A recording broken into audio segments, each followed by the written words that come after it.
Assalamualaikum warahmatullahi wabarakatuh. Waalaikumsalam warahmatullahi wabarakatuh. Alhamdulillah, puji syukur kehadirat Allah Subhanahu wa Ta'ala yang telah melimpahkan rahmat dan karunia-Nya kepada kita bersama sehingga kita bisa berkumpul di sekolah dan kelas yang kita cintai ini. Salawat berangkai salam tak lupa pula kita kirimkan arwah junjungan umat yakninya Nabi besar Muhammad Sallallahu Alaihi Wasallam dengan mengucapkan Allahumma shalli ala Muhammad wa ala ali sayyidina Muhammad. Semoga nanti dengan sering-sering kita bersalawat kita akan mendapat syafaatnya di yaumil akhirat. Amin. Yang terhormat Kepala Sekolah dan yang sama-sama kita hormati majelis guru yang sempat hadir pada siang ini untuk mendengarkan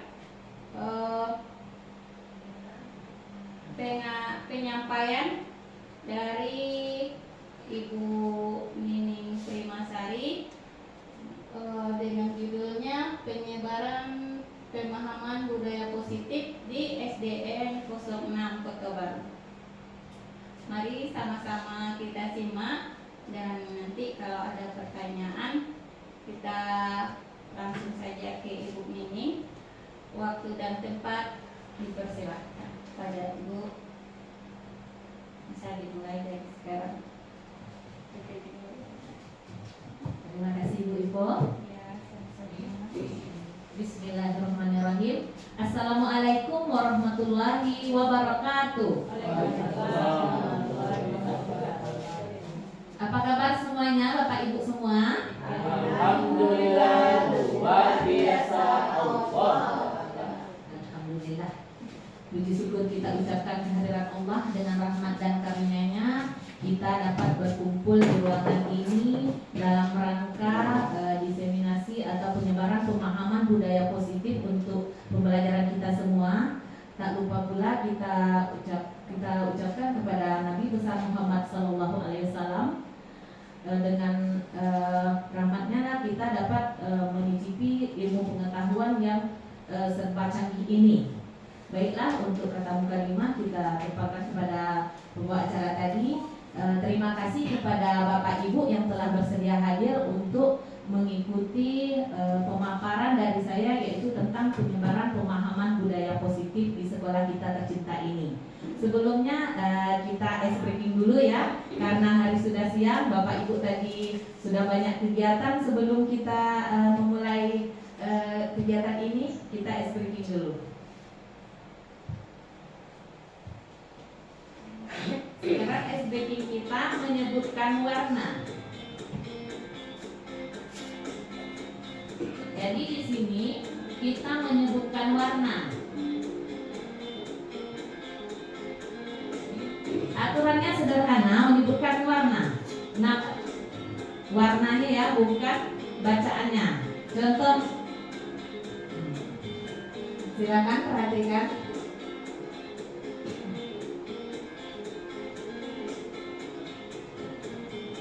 Kita masuk yang mudah dulu.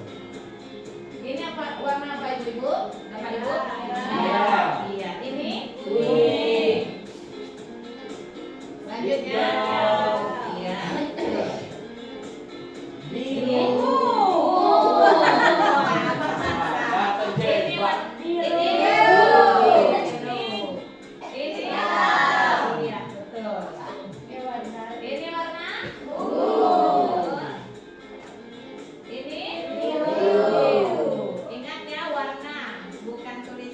Kita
Jadi itu untuk melatih konsentrasi Bapak Ibu semua.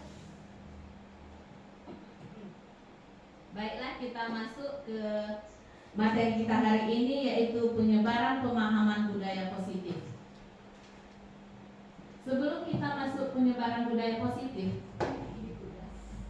saya akan memantik pertanyaan untuk Bapak Ibu semua. Jadi sebelum kita masuk,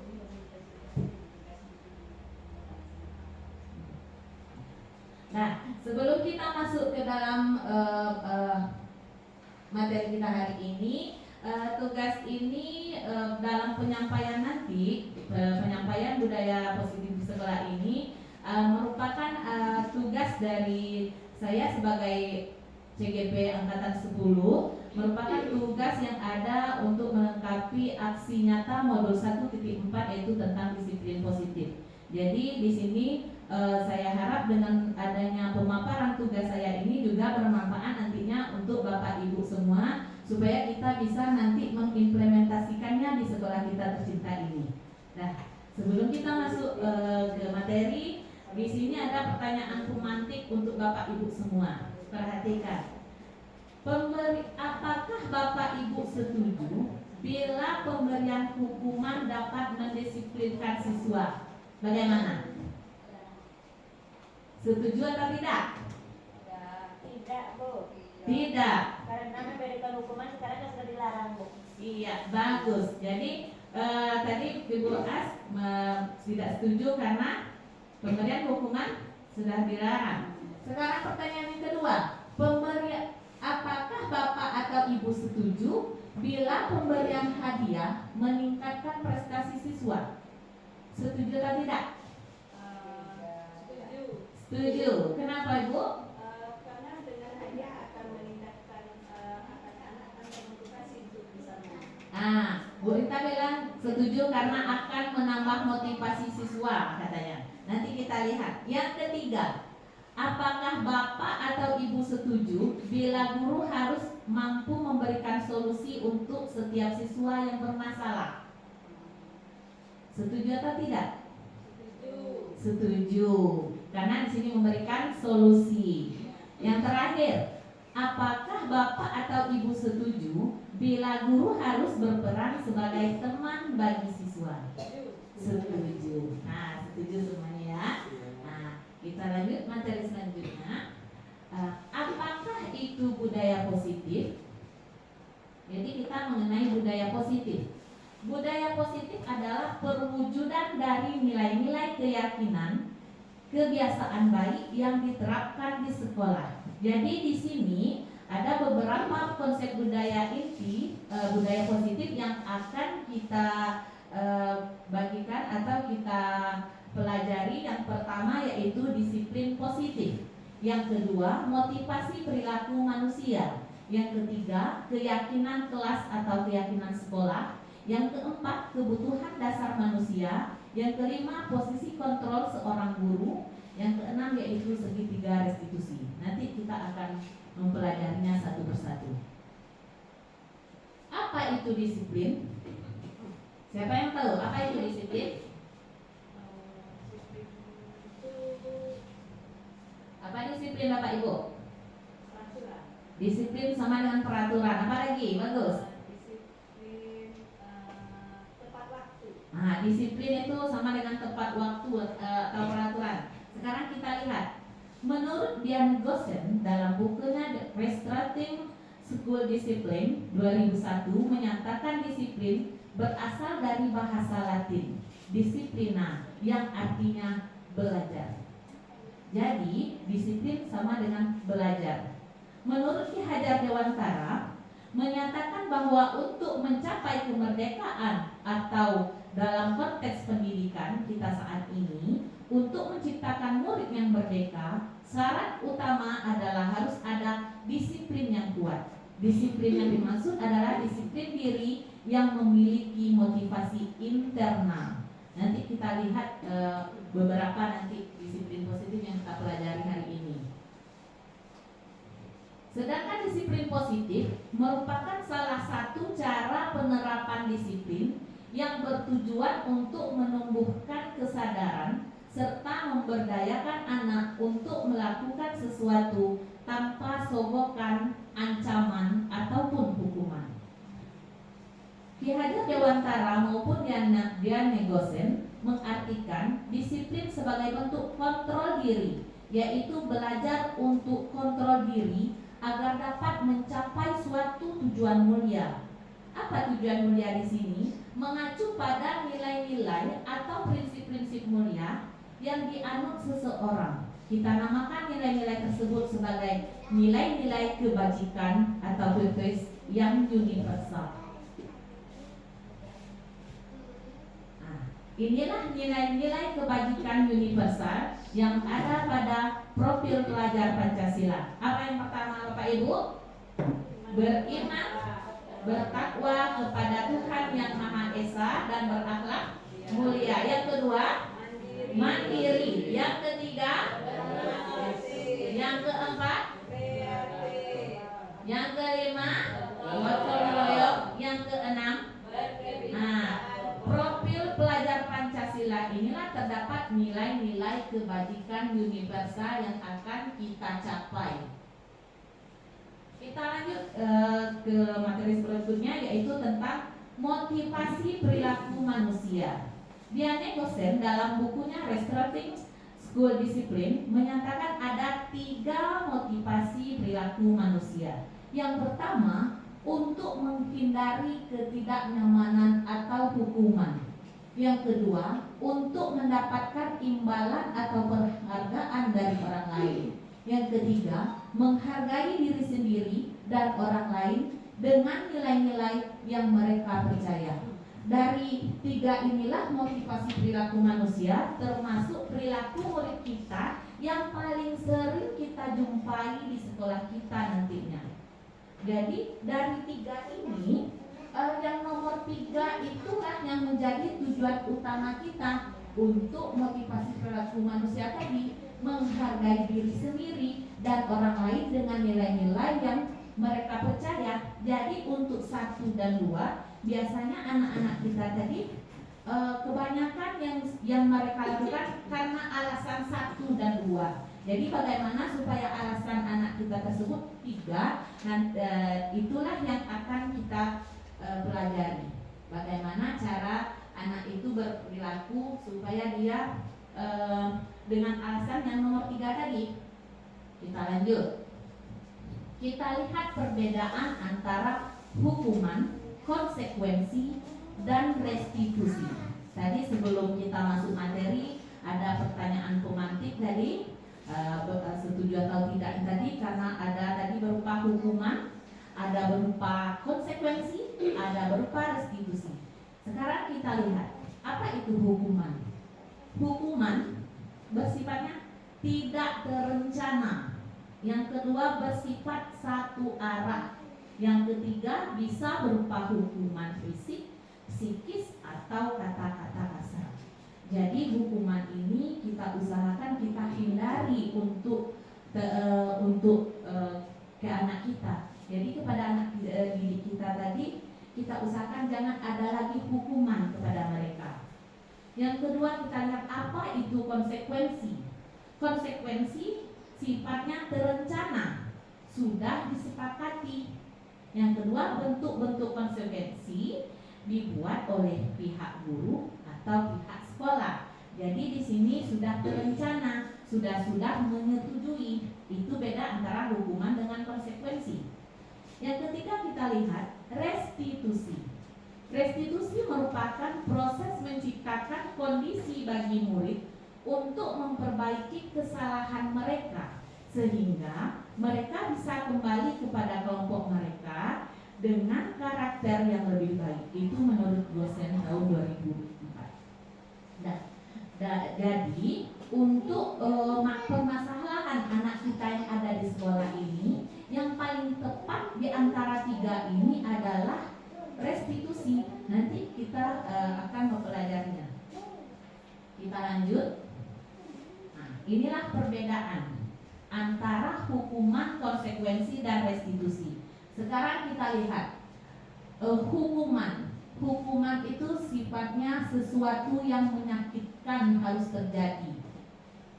tidak nyaman untuk murid atau anak untuk jangka panjang. Korban mendapatkan keadilan, tidak dapat di sini. Murid atau anak akan tersakiti kalau hukuman.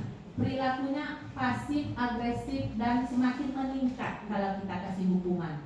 Sistem tidak akan berjalan bila murid tidak takut.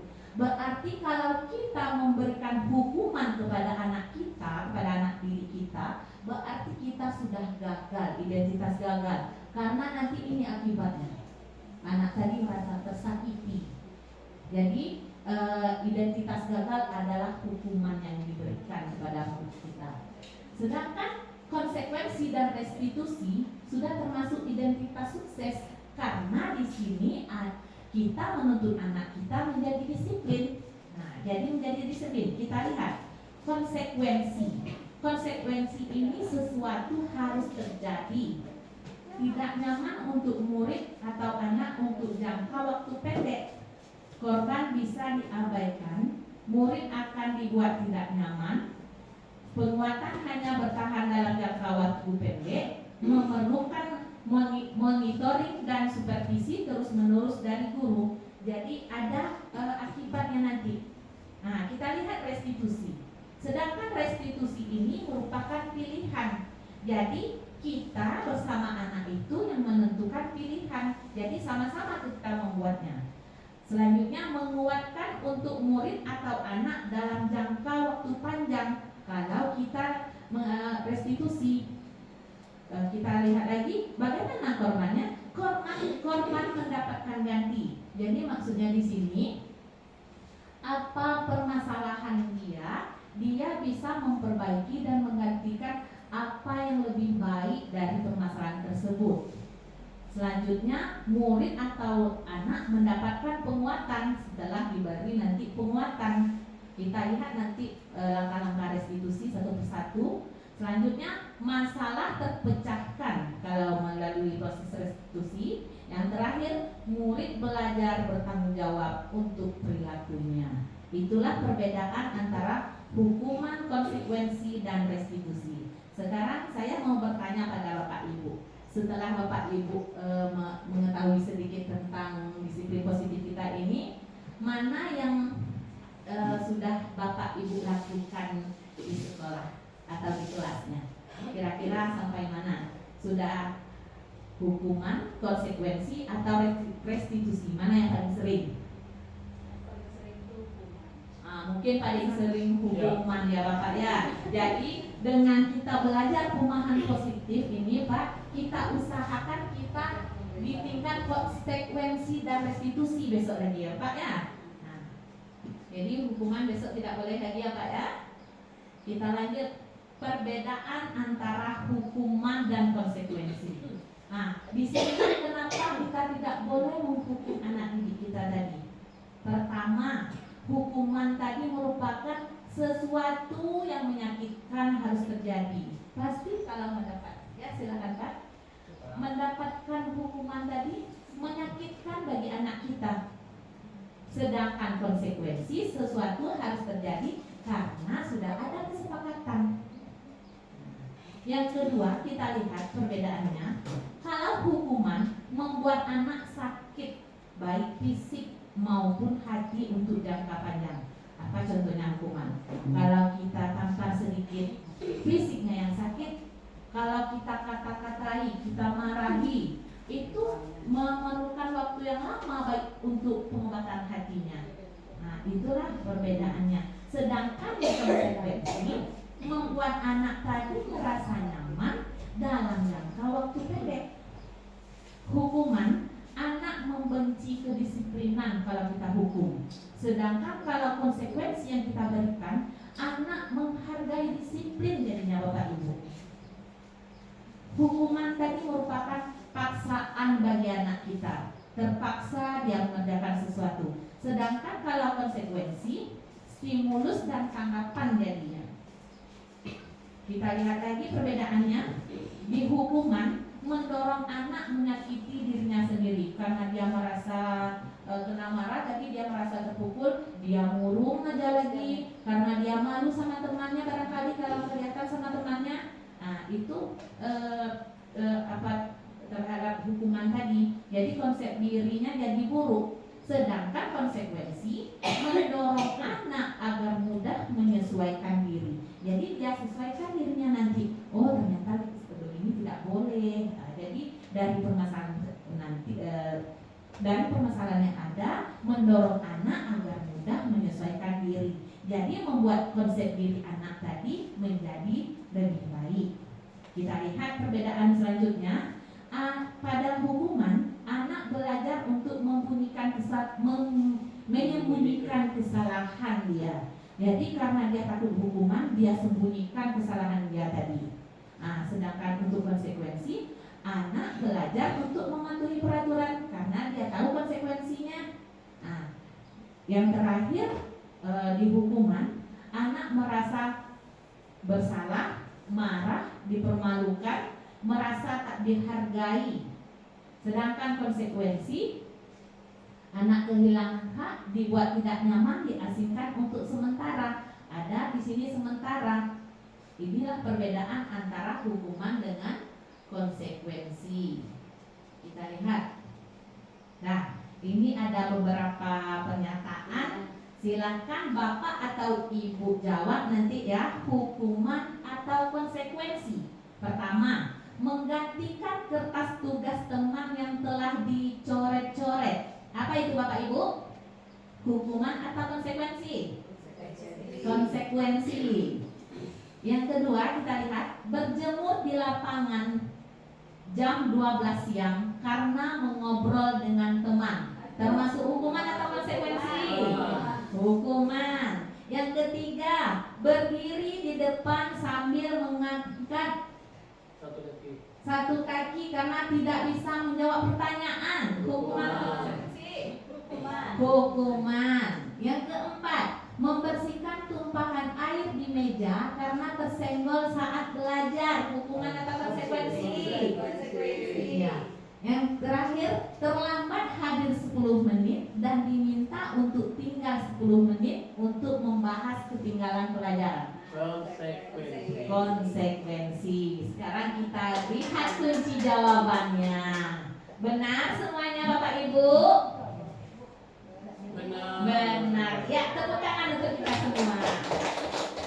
Inilah contoh beberapa hukuman atau konsekuensi. Nah, selanjutnya kita masuk kepada mengapa keyakinan kelas bukan peraturan kelas. Sebelumnya, ada yang tahu apakah sama antara keyakinan kelas dengan peraturan kelas? Sama atau tidak? Itu pertanyaan saya dulu. Tidak sama. Nah, kita lihat apa bedanya. Keyakinan kelas dibuat berdasarkan kesepakatan antara guru dan siswa bersifat universal. Sedangkan peraturan dibuat oleh guru dan bersifat satu arah. Jadi antara keyakinan kelas dengan peraturan kelas berbeda ya Bapak Ibu ya. Kita lanjut. Ini yang menjadi perbedaannya. Kita lihat pernyataan peraturan antara peraturan dengan keyakinan kelas. Mana yang lebih halus bahasanya itu Bapak Ibu? Mana yang lebih ke arah positif? Peraturankah atau keyakinan kelas kah? Kita lihat. Selalu kembalikan buku ke tempatnya. Ini termasuk peraturan? Kalau di keyakinan, tanggung jawab. Jadi apapun kegiatan anak kita, kalau sudah ada kata tanggung jawab, baik itu sampah ataupun buku yang sudah dia ambil atau barang apapun yang dia pinjam, dia akan mengembalikan ke tempatnya karena ada rasa tanggung jawab. Jadi tanggung jawab ini untuk semua jadinya. Itulah beda keyakinan kelas dengan peraturan. Kita lihat lagi di peraturan, dilarang mengganggu orang lain. Kalau kita di keyakinan kelas, apa bahasa kita yang positif? Menghormati orang lain. Dengan menghormati orang lain, berarti kita tidak ada lagi mengganggu teman. Nah, kita lanjut lagi. Hadir di sekolah 15 menit sebelum pembelajaran dimulai. Itu kalau peraturan. Kalau kita buat keyakinan kelas kita, menghormati orang lain dan berkomitmen. Karena berkomitmen kita sudah harus masuk sebelum pembelajaran dimulai 15 menit sebelum kita harus sudah masuk. Selanjutnya, dilarang melakukan kekerasan. Di sini keyakinan kekerasan ini berarti kita keselamatan dan menghormati orang lain. Jadi kalau tidak ada lagi kekerasan, berarti keselamatan kita di dalam kelas aman dengan cara menghormati orang lain tadi. Selanjutnya, dilarang menggunakan narkoba. Ini biasanya untuk kelas tinggi, tingkat SMA atau SMK mungkin kalau ada ya. Nah, di sini untuk anak kelas SD dan SMP bisa keyakinan kelasnya tentang kesehatan, menjaga kesehatan, menjaga makanan yang sehat. Nah, selanjutnya bergantian atau menunggu giliran. Berarti di sini kalau di peraturan harus antri misalnya. Untuk keyakinan kelas, menghormati orang lain dan bersabar kita. Kalau dalam peraturan gunakan masker. Kalau di keyakinan kelas, kesehatan dan keselamatan. Yang terakhir, jangan berlari di kelas atau koridor. Itu kalau di peraturan. Sedangkan untuk di keyakinan kelas itu untuk menjaga keselamatan dan keamanan. Dan selanjutnya, untuk prosedur pembentukan keyakinan kelas atau di sekolah, supaya kita ada keyakinan kelas di sekolah, yang pertama langkah kita mempersilahkan seluruh siswa untuk mencurahkan seluruh ide tentang aturan yang ingin disepakati. Berarti di sini kita meminta kepada murid, kepada anak didik kita, apa ide mereka, kita minta satu persatu. Misalnya anak murid kita ada 20 orang, jadi nampak kita kasih satu anak, satu peraturan atau satu ide. Dari 20 peserta dapatkan nanti 20 peraturan. Kita lihat kalau ada yang sama kita satukan nanti. Yang kedua catatan langkah selanjutnya mencatat semua masukan tadi. Dari 20 tadi kita ambil dulu. Selanjutnya kita pilih kalau ada kalimat negatif kita ubah menjadi kalimat positif. Langkah yang keempat, tinggal kembali curahan pendapat yang tertempel dan disusun menjadi keyakinan kelas. Jadi dari 20 tadi kita pilih, kita lihat lagi, kita susunlah mana yang bisa menjadi keyakinan kelas di kita. Selanjutnya langkah yang kelima, tinjau ulang keyakinan kelas yang sudah tersusun. Ini kewajiban kita sebagai guru, kita akan meninjau kembali apa saja keyakinan kelas yang sudah tersusun dan sudah disepakati. Keyakinan kelas itu Bapak Ibu tidak perlu banyak, yang penting anak paham dan bisa melaksanakannya. Nah, di sini sekitar 3-7 keyakinan di dalam kelas sudah cukup, karena nanti kita sudah sepakat dengan keyakinan atau kesepakatan kita tadi, anak tersebut menyetujui. Dan langkah yang terakhir, disitulah tadi meninjau. Setelah kita tinjau dan menyetujui tadi, anak-anak kita minta untuk menandatanganinya. Dan kemudian yang terakhir kita tempelkan di kelas. Jadi berdasarkan keyakinan kelas yang telah kita sepakati, bisa suatu saat kalau anak kita bermasalah, kita kembalikan ke keyakinan kelasnya. Apakah ada di keyakinan kelas kita? Nah, nanti kita kembali ke keyakinan kita. Nah, setelah keyakinan kelas di budaya positif selanjutnya, yaitu tentang kebutuhan dasar manusia. Kita ketahui Bapak Ibu, kebutuhan dasar manusia itu ada 5. Yang pertama yaitu bertahan hidup. Itu harus ya Bapak Ibu ya. Contoh tadi kita saat jam makan siang kita harus makan. Nah, saatnya bertahan hidup ini rasa keamanan ini bertahan hidup, berarti makanan pokok termasuk, kesehatan juga termasuk untuk bertahan hidup? Iya, karena kalau kita sakit kita tidak bisa melakukan aktivitas dengan semangat. Ya Bapak Ibu ya, masih semangat Bapak Ibu?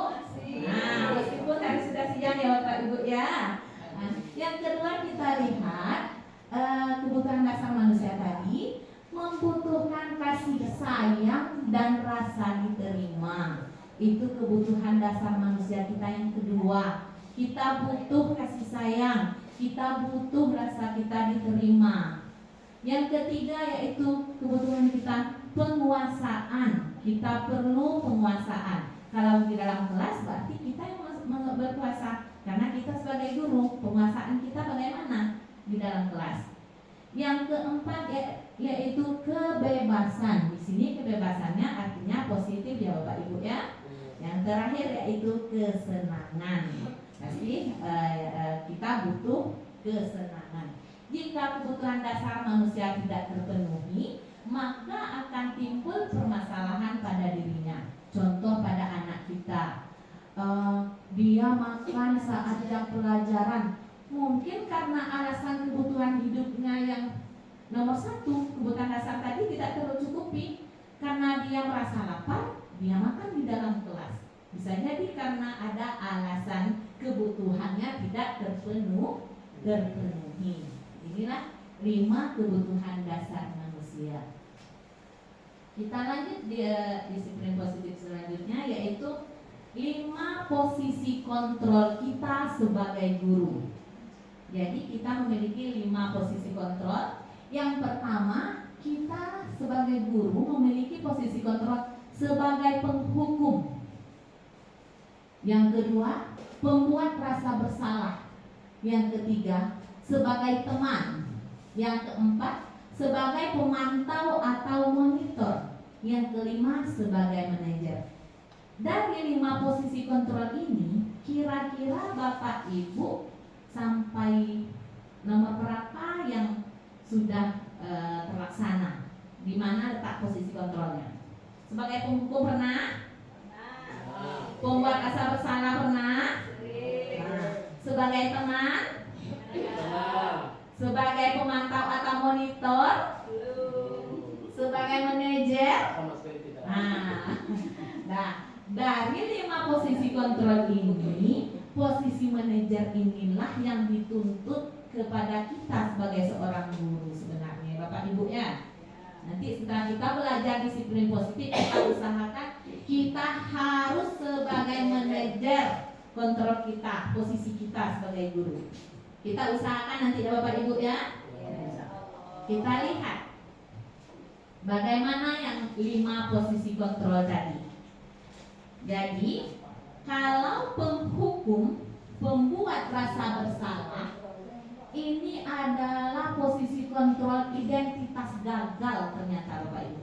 Kalau kita sudah sebagai penghukum, pembuat rasa bersalah, jadi gagal kita karena kontrol tadi dari luar. Kita lihat dampaknya itu. Setelah kita menghukum, misalnya kita menunjuk, menghardik anak, atau kita berceramah ke anak, kamu ini tidak boleh begini, kamu tidak boleh begitu. Nanti anak-anak tersebut akan merasa dia tidak apa-apa. Dan nanti juga ibu nanti marah lagi katanya. Dan kita diabaikan jadinya. Jadi ada dampak terhadap anak kita nanti. Nah, begini kalau dampak sebagai penghukum, ada dampaknya. Dampak yang paling fatal akan mengulangi karena dia tadi dihukum. Jadi dia merasa kesalahan tadi, paling juga karena marah sama ibu, nanti saya ulangi lah. Itu kalau di posisi penghukum kita. Kita lihat juga di posisi pembuat rasa bersalah. Kita sering, ibu kecewa dengan kamu karena nilai kamu begini. Ibu kecewa karena kamu tadi jahat sama teman itu misalnya. Di sini anak tadi menjadi posisinya berkata, maafkan saya Bu, dengan kata maaf. Tapi di sini dengan kita menceramainya tadi, di sini anak tadi merasa rendah diri dia karena dia malu, atau dia kelihatan sama temannya, oh kamu tadi dimarahi karena kamu membuat si Azal misalnya nangis, jadi merasa malu, dia merasa rendah diri jadi anaknya. Jadi identitas hukum dan pembuat rasa bersalah tadi termasuk posisi identitas gagal. Jadi kita usahakan tidak ada lagi posisi kita di penghukum dan pembuat rasa bersalah di Bapak Ibu. Nah, kita lanjut. Identitas berhasil atau sukses tapi masih dikontrol dari luar karena ada sesuatu. Itu posisi kontrol kita sebagai teman dan pemantau. Apa contohnya? Di sini teman membuat alasan-alasan untuk muridnya. Ayo lakukan demi ibu. Masa kamu tidak mau? Ada kita sebagai teman kepada anak. Nanti akibatnya anak tadi merasa ketergantungan dia. Nanti kalau disuruh ibu, baru saya mau. Jadi ketergantungan anak kita jadinya Bapak Ibu. Kalau di pemantau nanti setelah kita menghitung, ya kamu besok 5 hari lagi ibu lihat ya, atau minggu depan ibu lihat ya berubah atau tidak. Berarti dia merasa dia diawasi oleh kita. Itu kalau pemantau. Dan kalau kita lihat dampak terhadap murid, kalau sebagai teman, dia dampaknya lemah, tidak mandiri karena tergantung pada gurunya tadi. Sedangkan kalau pada pemantau, dampak pada muridnya menitik beratkan pada sanksi atau hadiah untuk dirinya. Dia merasa saya diawasi, berarti mengharapkan sesuatu anak tadi jadinya. Ya Bapak Ibu. Yang terakhir kita lihat, inilah posisi yang harus kita sebagai guru di posisi manajer. Apa itu posisi manajer? Merupakan identitas berhasil atau sukses kita mengontrol diri kita sebagai guru. Di sini anak kita tuntut menghargai diri sendiri dengan kita mengajukan pertanyaan. Nah, kenapa kamu melakukan kesalahan tadi?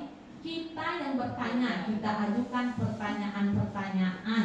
Dengan mengajukan pertanyaan-pertanyaan tadi, hasilnya menguatkan pada pribadi murid. Jadi murid tadi bisa mengevaluasi diri bagaimana cara dia akan memperbaiki dirinya untuk kedepannya.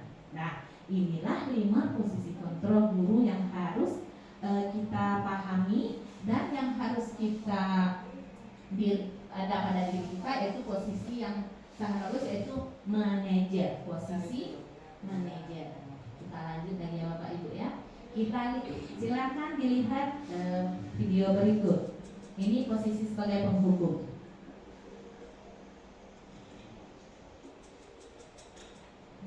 Bisa kan Pak? Baik, sudah terdengar?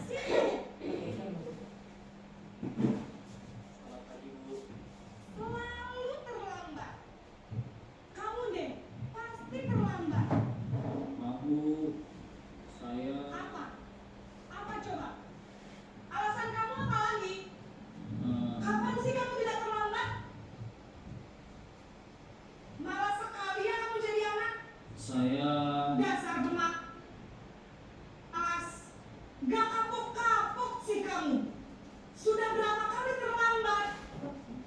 Sana, kamu keliling lapangan basket 2 kali. kenapa saya harus ke lapangan basket Bu? Kenapa? Kamu melawan ibu. Berani-beraninya jawab. Sudah terlambat, masih berani jawab pula. Sekarang, keliling lapangan basket 5 kali sekalian. Biar kapok. Cepat. Pergi sana ke lapangan basket. Nah, video ini adalah tindakan posisi. Video ini adalah posisi guru sebagai penghukum ya Bapak Ibu. Kita lihat juga bagaimana bentuk posisi guru sebagai pembuat rasa bersalah.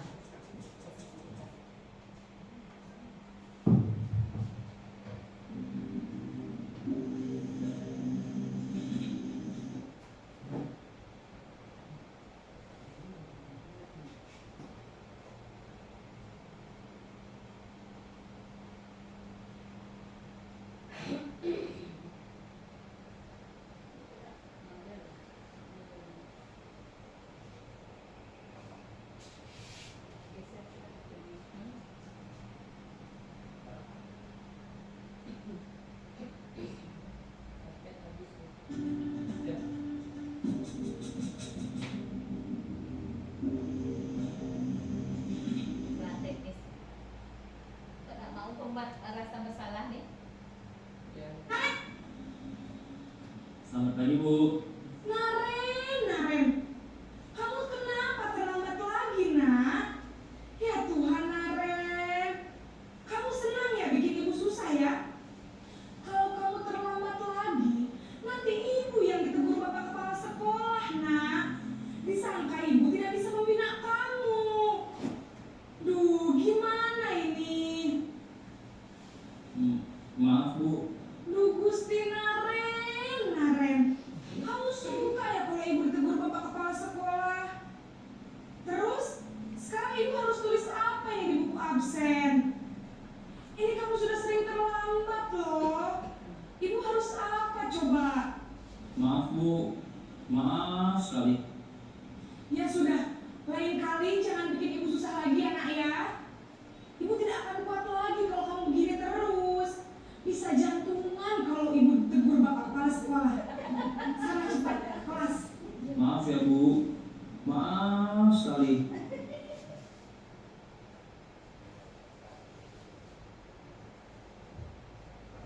Selanjutnya kita lihat video posisi guru sebagai teman ya Bapak Ibu ya.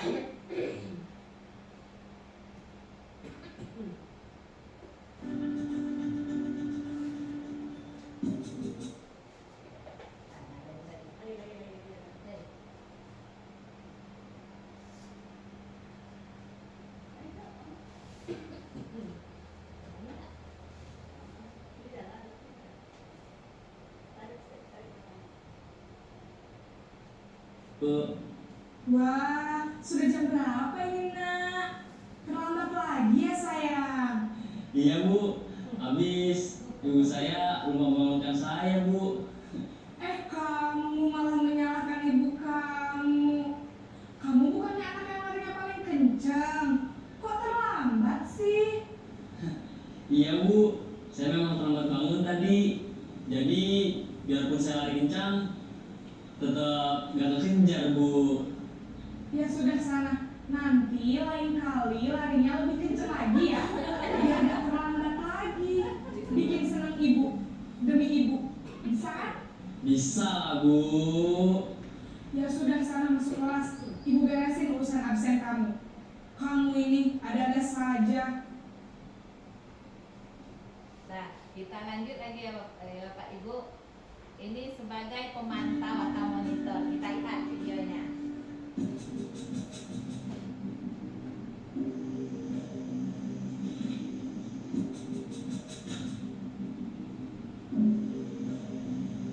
Naren!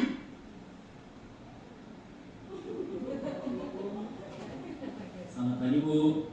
Naren, apa peraturan sekolah kita tentang jam berapa kita harus masuk sekolah, nak? Kita harus di sekolah jam 7 Bu. Iya betul, sekarang sudah jam 7.20. Naren sudah tahu konsekuensinya jika terlambat hadir.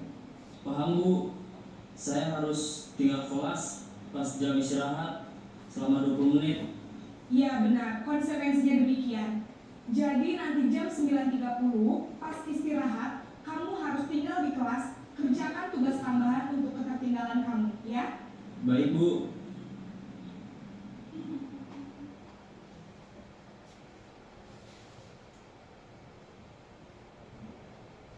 Nah, yang terakhir itu posisi sebagai manajer. Kita lihat videonya Bapak Ibu.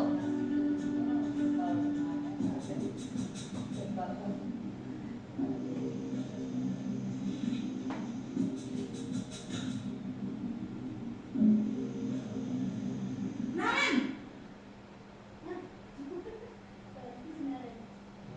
Ini sebenarnya.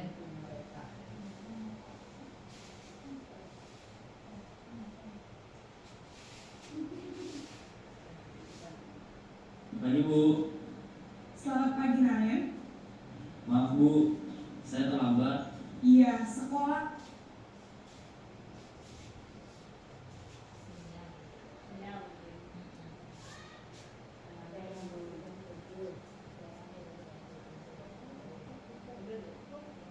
Naren?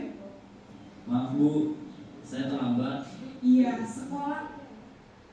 Pas di sekolah ya. Ya. 7.20. Jadi sekarang bagaimana ini Naren? Maaf Bu, Saya lupa setel alarm saya semalam. Baiklah, menurut kamu, keyakinan sekolah yang mana yang perlu kamu tingkatkan? Menghargai diri sendiri dan orang lain mungkin ya Bu. Setuju. Jadi, apakah Naren meyakini prinsip saling menghormati tersebut? Iya Bu, saya meyakininya. Apakah Naren bersedia memperbaiki masalah keterlambatan ini? Bersedia Bu. Bagaimana kamu akan perbaiki masalah keterlambatan ini? Saya akan coba untuk tidak lupa menyetel alarm saya Bu. Baik, kalau Naren lupa menyetel alarm di rumah, ada orang yang kira-kira bisa bantu mengingatkan tidak? Ada Bu, kakak saya, Kak Emma. Ada lagi selain Kak Emma? Selain Kak Emma, ada ibu saya. Baik, jadi yang mengingatkan Naren adalah Kak Emma dan ibu kamu ya? Kira-kira akan mulai setel alarm kapan nih Naren? Setelah pulang sekolah, akan segera saya lakukan. Baik, jadi Naren akan setel alarm untuk bangun besok pagi dan akan diingatkan oleh kakak dan ibu dan Naren ya. Ada lagi yang mungkin perlu dilakukan Naren agar tidak terlambat bangun lagi? Tidak ada Bu. Baik Naren, terima kasih untuk kerjasama kamu. Sekarang kamu perlu kembali ke kelas untuk belajar. Baik Bu, terima kasih. Dah.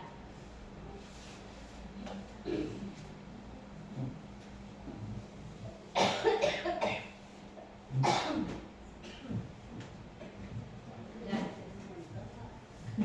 Itulah tadi video dari posisi kontrol yang 5 tadi ya Bapak Ibu. Tadi sudah kita lihat 5 posisi kontrol guru yang ada pada video tadi. Selanjutnya video tadi kira-kira yang posisi mana yang menurut Bapak Ibu yang paling bagus cara kita terhadap permasalahan anak kita? Yang terakhir ya Bu Ibu. Ada lagi pendapat yang lain? Nah, yang terakhir ya Pak ya. Nah, sekarang kita lanjutkan. Menurut Bapak Ibu, siapakah yang mengatakan pernyataan berikut? Maksudnya jawaban nanti apakah sebagai teman, penghukum, atau yang 5 tadi ya Bapak Ibu ya, pembuat rasa bersalah, posisi manajer, atau yang apa? Pertanyaan yang pertama kita lihat. Saya kecewa sekali dengan kamu. Kira-kira siapa yang mengatakan pernyataan itu? Sebagai pembuat sebagai pembuat rasa bersalah. Ada yang lain? Pertanyaannya, saya kecewa sekali dengan kamu. Ada jawaban yang sama, ada yang berbeda? Sebelum berbuat rasa bersalah tadi Apa? Penghukum. Penghukum, posisi yang ada penghukum juga. Ada 2 jawaban. Jadi ada satu sebagai pembuat bersalah, yang kedua sebagai penghukum. Kita lihat, kita lanjut dengan pertanyaan yang kedua, pernyataan yang kedua. Kamu tidak pernah benar melakukannya. Ini termasuk apa? Pernyataan siapa ini? Siapa yang mengatakan pernyataan ini? Pembuat rasa bersalah ya Bu Ibu. Nanti kita lihat jawabannya ya. Ada yang lain jawabannya?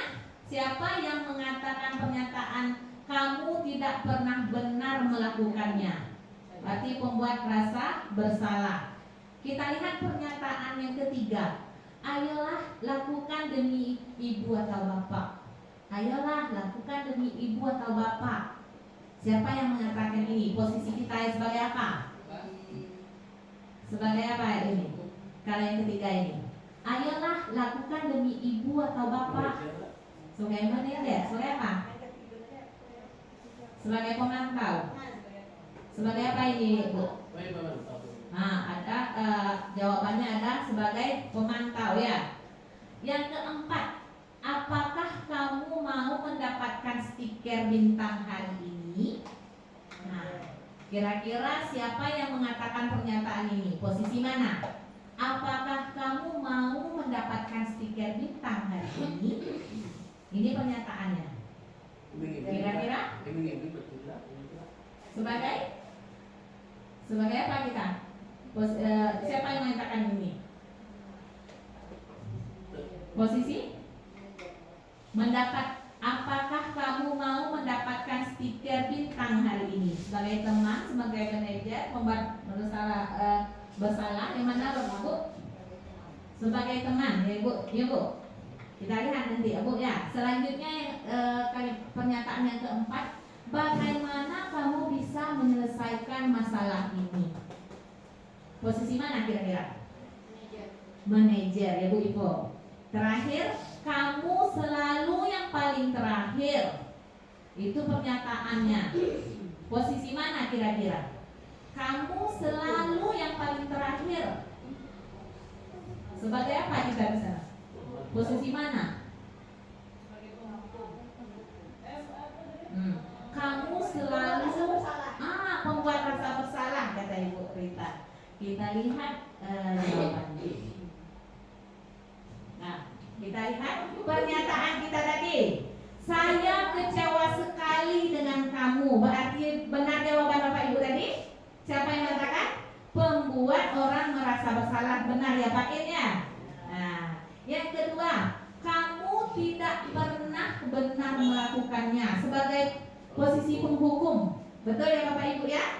Nah, yang ketiga, ayolah lakukan demi ibu bapak nak. Sebagai teman. Selanjutnya, apakah kamu mau mendapatkan stiker bintang hari ini? Berarti kita posisi sebagai pemantau.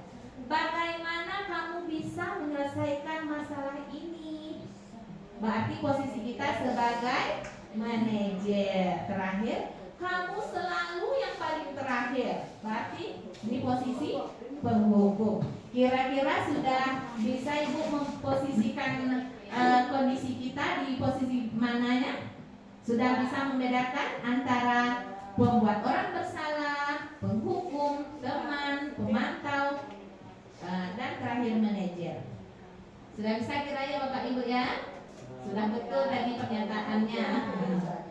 Nah, tepuk tangan untuk kita semua. Betul tadi jawaban Bapak Ibu ya. Nah, selanjutnya kita masuk di budaya positifnya selanjutnya, yaitu tentang restitusi. Apa itu restitusi?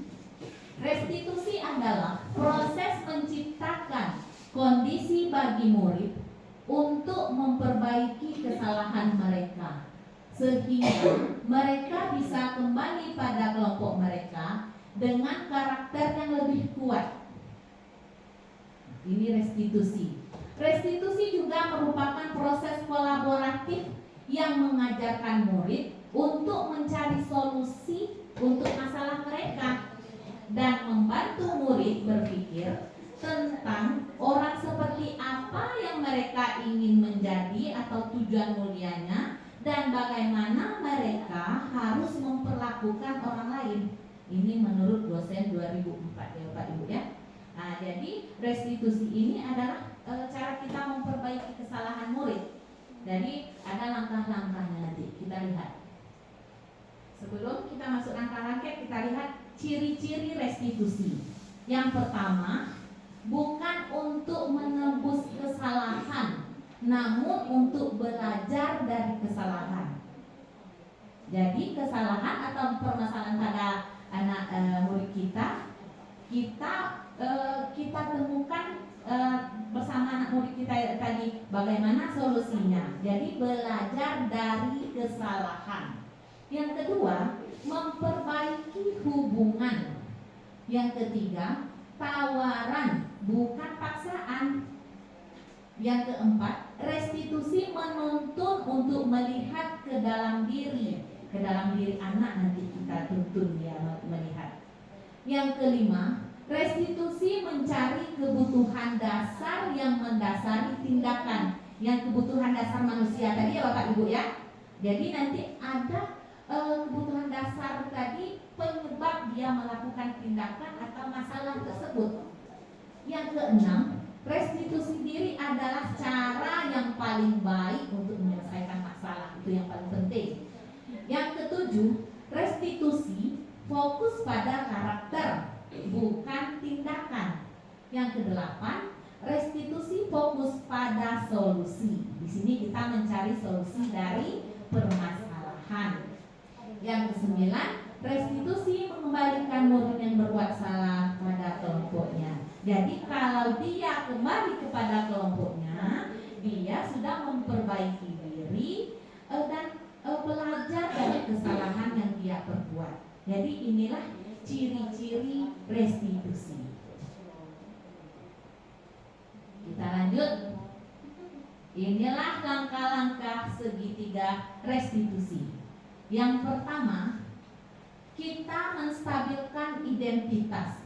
Jadi dari permasalahan tersebut kita stabilkan dulu identitasnya. Misalnya anak tersebut di dalam suatu kelas ada permasalahan, kita kedapatan anak kita mengambil barang teman tanpa izin misalnya. Kita stabilkan identitasnya dulu.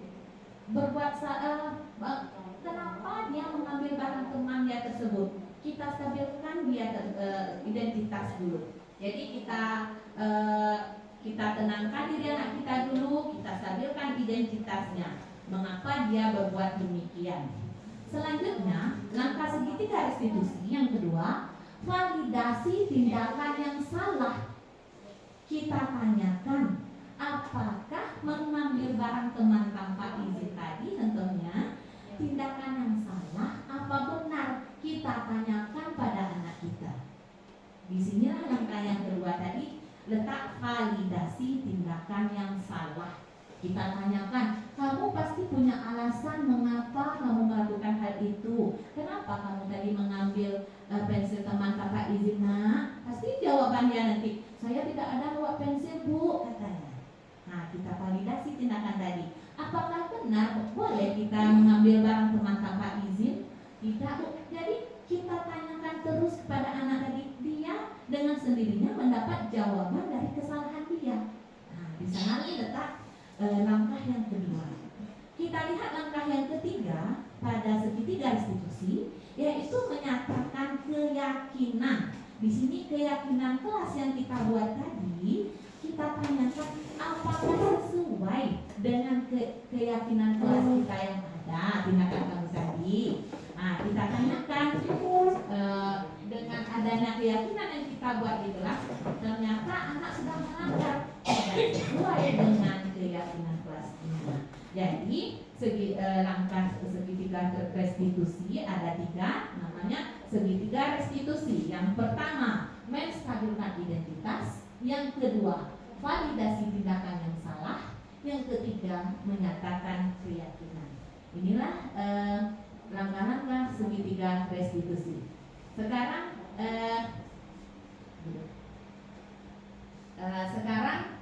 kita perhatikan, ini adalah salah satu skenario di dalam kelas. Kebetulan cuma adegan ini untuk tidak ditiru sebelum saya membuat video, karena kita sering menemukan anak-anak kita yang makan makanan saat belajar.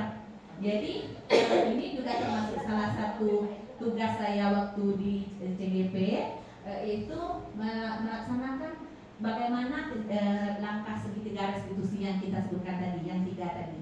Kita perhatikan video berikut. Ini terjadi dalam kelas saya ya Bapak Ibu. Pada suatu hari anak ditemukan sembunyi-sembunyi.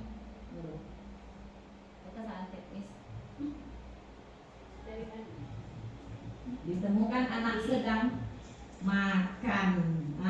Berhenti dia pasti tanya. Saya panggil dia. Disinilah letak segitiga restitusi tadi. Saya panggil.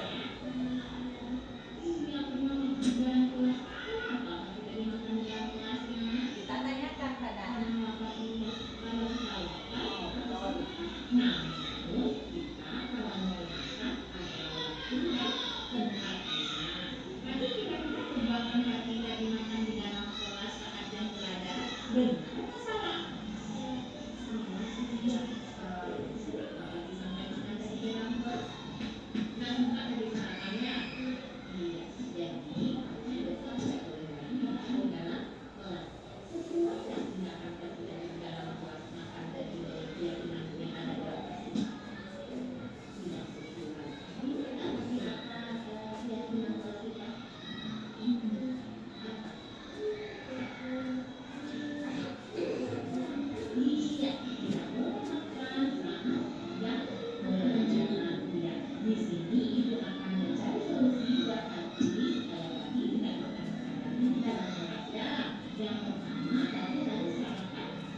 itulah video segitiga restitusi yang pernah saya jalankan dalam kelas ya Bapak Ibu ya, di mana tadi Fatih, salah satu murid saya di dalam kelas, kedapatan makan makanan saat di dalam kelas. Jadi saya tanyakan, saya ajak ke ruangan ke kantor saat jam istirahat, kenapa Fatih demikian? Kita tanyakan berdasarkan langkah-langkah segitiga restitusi tadi dulu. Kita stabilkan identitas tadi. Di sana kelihatan saya tadi menanyakan kenapa makan tadi dalam kelas, katanya karena lapar. Di sana kan lapar itu kan termasuk salah satu kebutuhan manusia tadi. Kebutuhan dasar manusia pasti ada alasan. Jadi alasan Fatih makan tadi katanya karena lapar. Jadi kita identifikasi masalah, setelah itu kita validasi tindakan yang salah tadi, apakah benar atau salah. Tadi sudah terlihat. Setelah itu kita carikan solusi dia, itu berupa keyakinan kelas. Nah ini salah satu contoh video yang sudah saya terapkan segitiga restitusi di dalam kelas ya Bapak Ibu.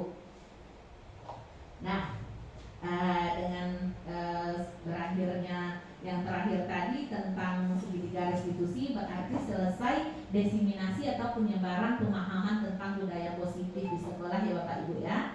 Nah untuk kegiatan penutup kita, mari kita berefleksi semua. Setelah mendengarkan penjelasan tentang penyebaran budaya positif tadi, apa yang Bapak Ibu rasakan? Siapa yang mau jawab dulu? Apa yang Bapak Ibu rasakan setelah mendengarkan penjelasan tentang diseminasi budaya positif tadi atau penyebaran budaya positif tadi? Nah, apa yang Bapak Ibu rasakan? Yang kami rasakan setelah paparan dari Ibu Nini tadi, kami mendapatkan ilmu baru dari kebiasaan kami yang sering memberikan hukuman seharusnya tidak kami lakukan dan harus mengajak siswa melakukan masalah dengan cara mereka sendiri. Terima kasih Bu Rita. Itu itu yang dirasakan oleh Ibu Rita.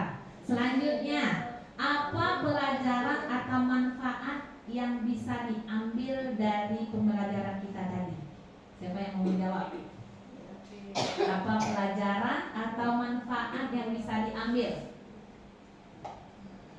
Siapa yang mau menjawab?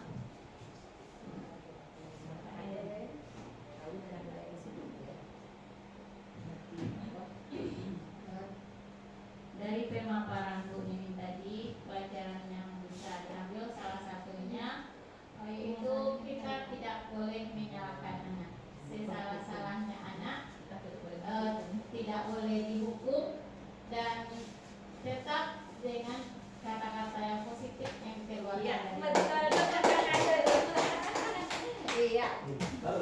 Betul Bu Rispo. Jadi setelah kita melihat pemaparan tadi, manfaatnya bisa diambil. Ternyata kita sebagai guru menurut Bu Rispo tidak boleh kita langsung menghukum anak. Ya, sebagai penghukum kita tidak boleh ternyata. Nah, yang terakhir, apa kira-kira langkah selanjutnya yang akan Bapak Ibu lakukan setelah mempelajari penyebaran budaya positif tadi? Apa langkah-langkah selanjutnya? Atau mulai besok saya akan menjadi teman, menjadi pemantau apa? Kira-kira. Nah, siapa yang mau menjawab? Yang ketiga, Pak Amansa. Siapa lagi? Sebagai apa?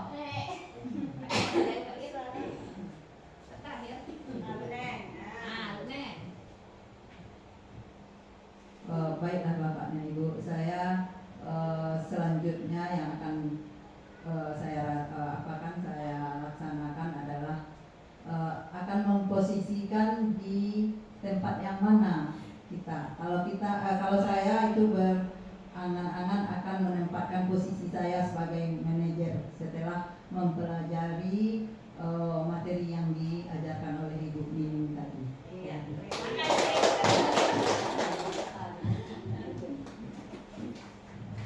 Bagus sekali ya Bu Neng ya. Terima kasih ya Bu Neng. Jadi harapan kita semua Bapak Ibu, setelah kita mempelajari tentang budaya positif ini, kita akan menjadi guru yang diinginkan, yang diidamkan oleh anak murid didik kita nantinya. Kita akan berpihak pada murid selanjutnya lagi ya Bapak Ibu ya. Jadi kesalahan-kesalahan masa lalu atau masa lampau kita tinggalkan lagi, tidak ada lagi kita mengulangi kesalahan yang lama. Jadi kita untuk kedepannya kita berusaha untuk mewujudkan apa yang dicita-citakan oleh murid kita. Jadi kita harus berpihak pada murid dan posisi kita sebagai guru, posisi kalau yang lebih bagus kita usahakan kita sebagai manajer di kelas kita atau kapanpun dulu manajer di sekolah ya Bapak Ibu. Nah, demikianlah pemaparan diseminasi budaya sekolah positif budaya positif di sekolah. Demikianlah pemaparan dari saya. Salah dan janggal saya mohon maaf. Terima kasih atas kehadiran dan waktu Bapak Ibu telah menyediakan waktunya untuk mengikuti diskusi kita siang ini. Salah dan janggal saya mohon maaf. Saya sudahi dengan Assalamualaikum warahmatullahi wabarakatuh.